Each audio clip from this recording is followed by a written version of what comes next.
we're back on another edition of the Southern Ontario Dirt Show podcast. It's your host, Jonathon Howe, here at Jonathon On Air is where you find me on the socials, and at Southern Ontario Dirt Show podcast, Facebook, at SODS_pod, Twitter, TikTok, and Instagram if you want to follow the show there. Still working through flying solo on the show and how things are going to work. Just doing a quick one today. This episode, of course, brought to you by Vansicle Pet Value and Lundy's Lane Pet Value. Race fans for Merrittville Speedway, make sure you go and grab your tickets ahead of time before race day from either location. Vansicle Pet Value, 420 Vansicle Road in St. Catharines, right across from the Best Buy. That's where you can find the location in St. Catharines, or Lundy's Lane at Pet Value at the corner of Kayla Road and Lundy's Lane in Niagara Falls. That's my home store. Love to go and visit there. And lots of race fans coming through that location as well, making sure they grab their tickets for Saturday nights ahead of time from Vansicle and Lundy's Lane Pet Value. This, of course, is episode 86. My good pal Fran wanted to shout out Terry Ronning, drove an 86 for this episode. I think we're only going to keep it going till like 100 and then maybe stop. I don't know. Maybe we'll double back. I don't know how you want to keep going with the numbers thing. We can try to keep going if you want, or leave it off at whatever, triple digits. I feel bad because I'm like, if I stop doing it, then like I ignore a guy like Brett Senek who's got that 111 ride, and then God forbid we somehow get to like 777, right? And we really get to do some shout outs for Tyler Willard. I think has driven a 777. Cody McPherson for a couple of races last year, obviously paying tribute to the family number. Speaking of Cody McPherson and speaking of Merrittville Speedway, why don't we launch right into the Southern Ontario Dirt Show race report, and we'll talk about Star Wars Night from Merrittville Speedway, where the force awoke inside of Justin Sharp, who got his first commercial auto electric 358 modified victory. Him and Gary Lindbergh were doing battle early in the race before Lindbergh had some kind of mechanical failure that caused him to have to pull off onto the go-kart track at, I believe it was like lap 15, lap 20, something like that. And Justin Sharp drove off from there, held off Scott Wood, who did mount a pretty good charge right at the end. Like, I thought that race might come down to a drag race down the front stretch, but Wood came up a little bit short. Chad Brockman, third. Pete McNell from 12th drove up to 4th, and Freddie Carlton went 11th to 5th in this one. Also got to give a shout out to JMF. James Friesen started 20th, ended up finishing 6th in that race. Lots of spots gained there. Todd Gordon as well, who I think picked up some damage, if I'm not mistaken, in an early incident in that feature. Ended up going from 24th to 11th. So a lot of impressive drives throughout the modified field on Saturday night. Cody McPherson picked up the win in the 7X SO Baron Roofing Dirt Car Sportsman. A lot of chaos in that one, like 10-car incident early in the event, and most cars were able to continue on. A couple cars picked up damage that put them out for the night, but in total, 18 of the 24 cars ended up finishing it.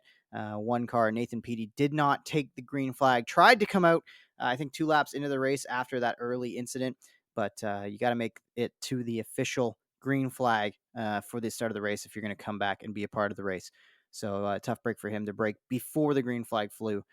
Adam Leslier came home in second. Noah Mamo third. Curtis Friesen drove from 18th to 4th, avoiding some of that carnage and chaos, and ended up inside a top 5 finish.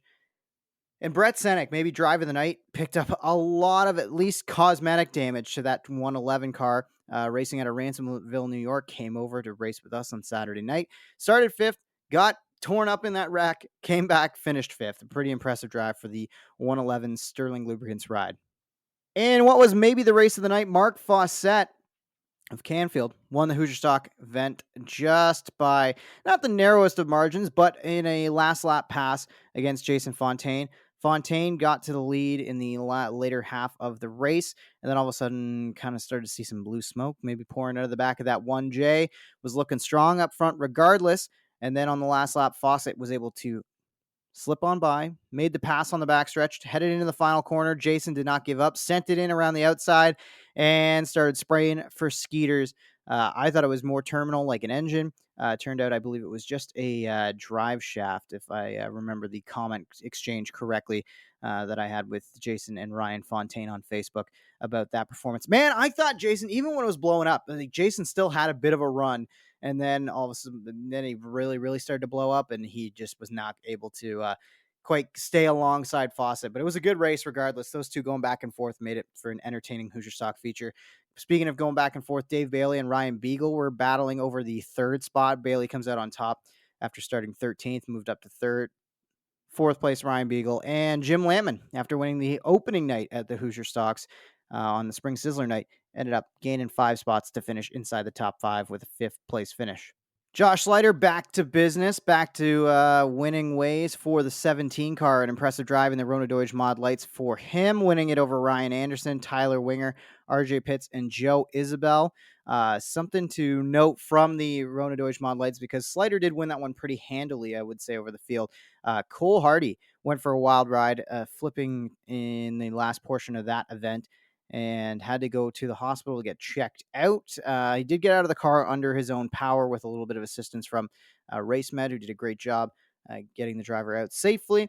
And after getting checked out, he was all clear from the hospital. Good to see for Cole. And in the Van Sickle Pet Value PV on the Lane 4 cylinders, it was a jam-packed night. Should mention it was a home track event for the Duel on the Dirt series for the 4 cylinders and for the Hoosier Stocks. 29 cars ended up starting in the 4 cylinders, and that caused a lot of chaos. I'm not going to lie. There was a lot of cautions, especially early on in that event.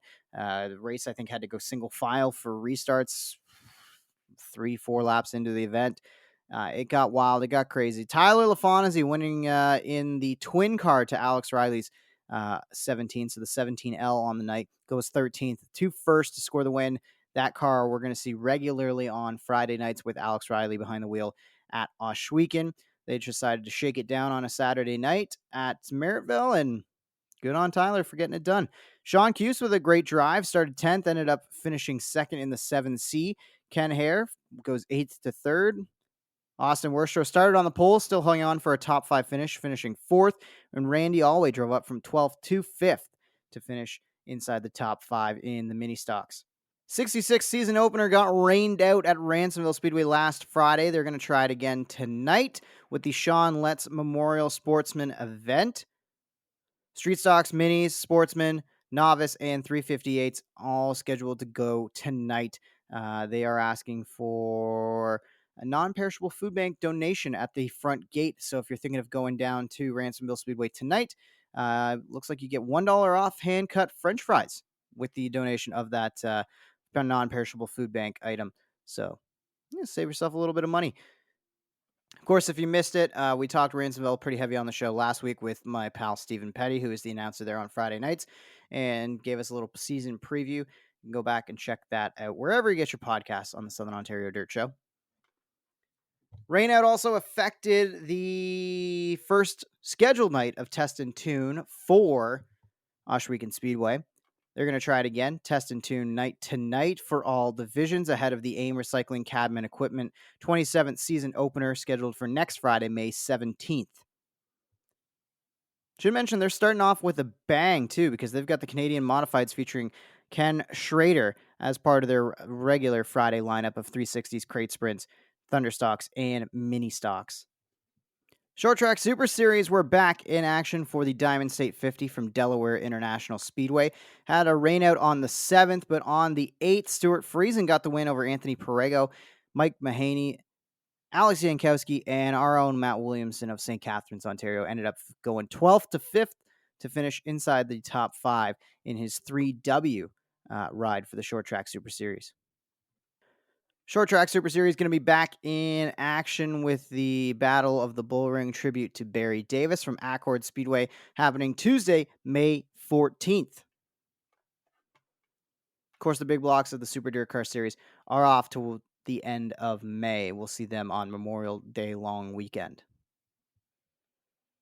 World of Outlaws NOS Energy Drink Sprint Cars were back in action at Eldora Speedway in Rossburg, Ohio for the hashtag Let's Race 2 event.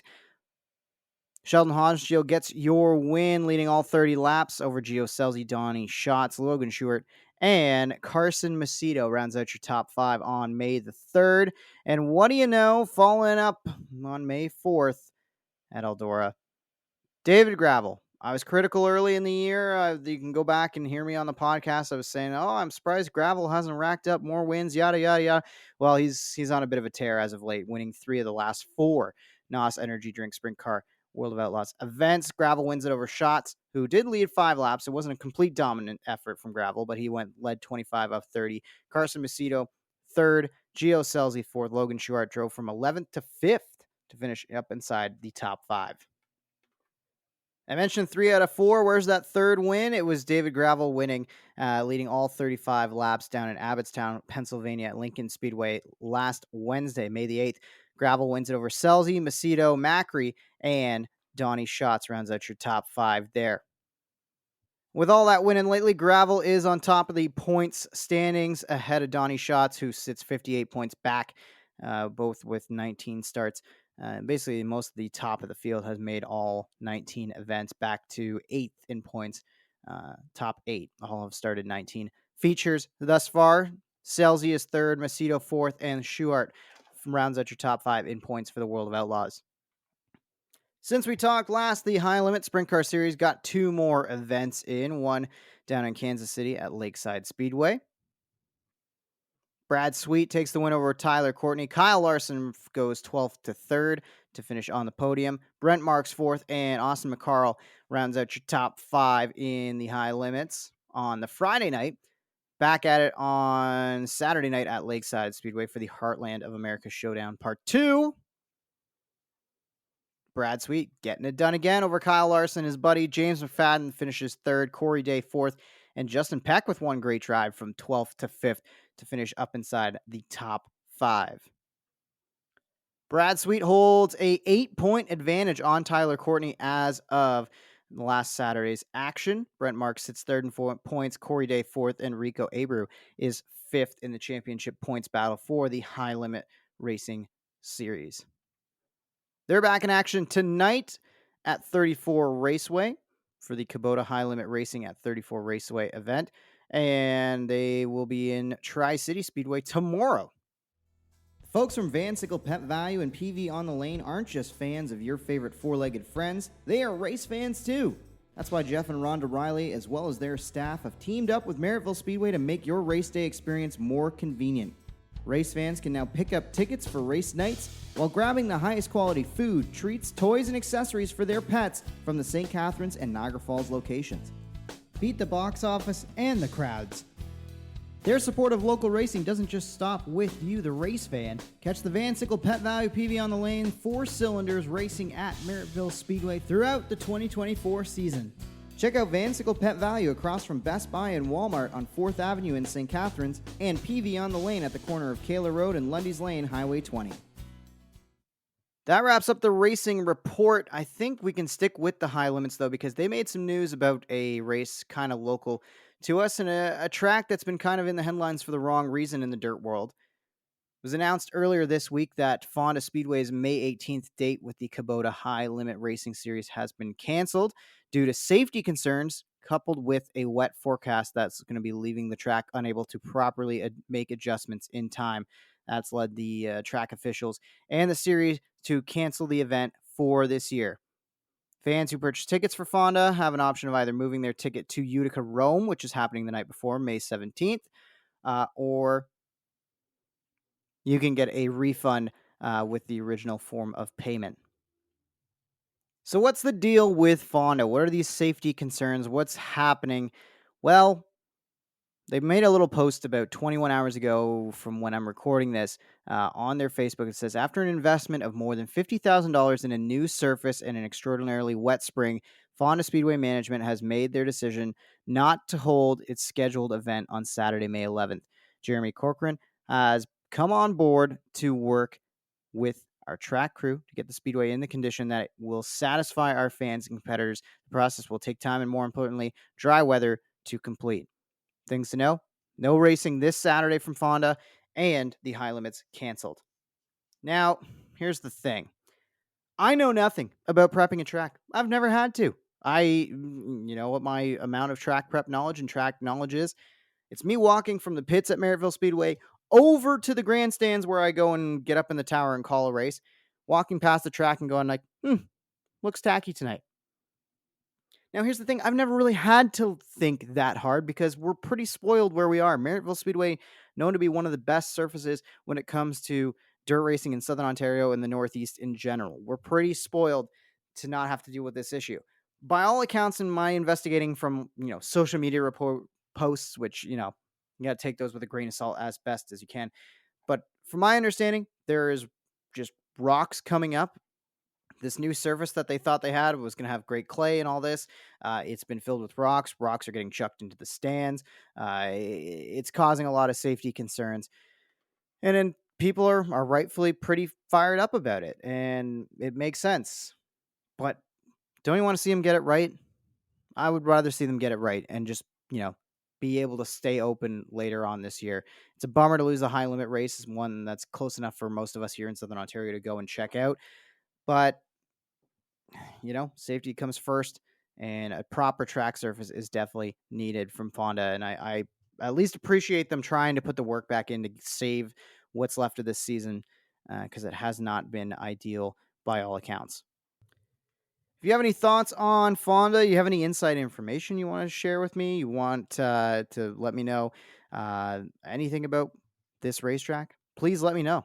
I want to know more about Fonda and the Fonda situation. I want to hear from you and your opinions at SODS_pod, or you can send me an email, southernontariodirtshow@gmail.com. I'm just once again going to be very thankful that we are spoiled here in Southern Ontario with what we got, although we are losing something that we have. Earlier this week, Terry Vince was on with Clinton Jeffries and Adam Ross to talk about the Final Five in Humberstone Speedway's sad end. We are getting one last season of racing, and by season, I mean 5 events at Humberstone Speedway this year. Terry Vince went into detail explaining all things about the land and how, it's not actually in his ownership of the land. He just owns the right to operate on it. And that agreement is coming to an end. Full breakdown you can catch on the Race Rivals show. I highly recommend going and checking out what Clinton and Adam had to offer on top of that. I'm just going to say that it's very sad for me. Again, like working at Humberstone Speedway, I've got this appreciation for the history, but I wasn't around for a lot of the history. All of this Southern Ontario racing was kind of right under my nose, and I went and checked out Merrittville Speedway. I read in the Niagara Falls Review all the results and all the highlights and was keeping track of the points there. But I didn't really have visuals to line things up. My family wasn't a dirt family. We didn't go to the racetrack all that much. But it was still so cool to me to have so many racetracks and so many facilities in such a close range of all of us, and we're losing one, and that really sucks. I'm pretty bummed about that. I saw some people speculate online, maybe you can save the Speedway, maybe if somebody else stepped up to take it over. But this was happening back in 2019 when I started calling races at Humberstone. Back during the pandemic, this stuff was sort of happening and going through. So I rather than get bogged down in the politics of it all and the business sense of it all and all that sort of external stuff, I just want to focus on the fact that we've got 5 really great race dates, and I'm looking forward to them, and I'm looking forward to celebrating this facility as best as we all can. So right off the hop, the first event of the Final Five, the All-Canadian Dirt Car Sportsman, Late Models, Street Stocks, Mini Stocks, Mod Lights, and Vintage Cars, June 30th. In August, we've got the August 25th date, the Pete Costco Memorial, ROC Sportsman, 358 Modified, Street Stocks, Mini Stocks, Mod Lights, and Vintage Cars for that one. Nostalgia Night on September 8th, the 358 Modified, Sportsman, Street Stocks, Mini Stocks, Mod Lights, and Vintage Cars going to be out for that one at Nostalgia Night. October 4th and 5th, we've got the Fall Classic, Night 1 and Night 2, featuring the Southern Ontario Sprints, Crate Sprints, Sportsman, Street Stocks, Late Models, and Mod Lights. And the following night will be 360 Sprints, Crate Sprints, Sportsman, Street Stocks, 358 Modifieds, and Mod Lights. And a couple other dates to note for fans of beyond just the typical stock car racing. We've got the Flat Track Canadian Nationals for the bikes, September 21st, and the Eve of Destruction, October 19th. And then that is it. That is all for Humberstone Speedway, at least as of right now. Am I optimistic that it will somehow live on? I mean, the history is going to live on and all the stories and all the legends and that sort of stuff. But can the Speedway itself live on? I don't know, and I'm not confident in saying that it can. But where there's a will, there's a way. There's got to be something that maybe the community can do to save the Speedway. If it's even something that we want to save, I don't know. Are we happy with what we have on Merrittville Speedway Saturday nights and Oshweekend on Fridays? Are we?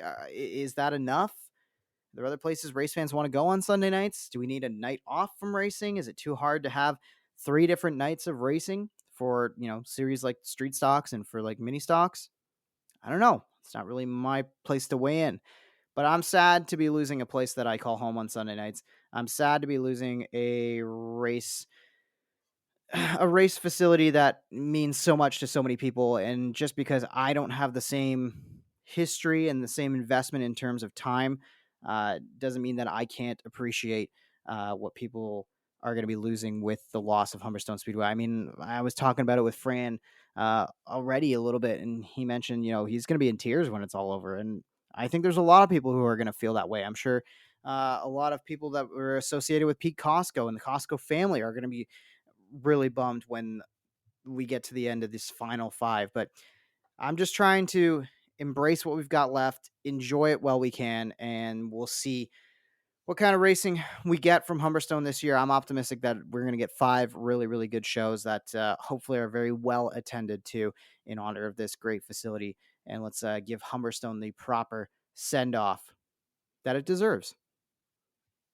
If you want more details on the Final 5 and all things Humberstone Speedway, you can find that humberstonespeedway.ca, or you can head to the Humberstone Speedway Facebook page as well. Busy boot week for me. It's been crazy kind of adjusting to this podcast. I'm looking forward to getting back to some interviews going forward. Whatever else you want to hear from. I love hearing your feedback on the show. Whatever else you guys are looking to hear, what you want to know more of, less of from Southern Ontario and the dirt racing scene around here. Please let me know. Again, Southern Ontario Dirt Show at gmail.com is my email. At Jonathon on air is where you can find me personally. And of course, at SODS_pod is where you can keep up with all things Southern Ontario Dirt Show.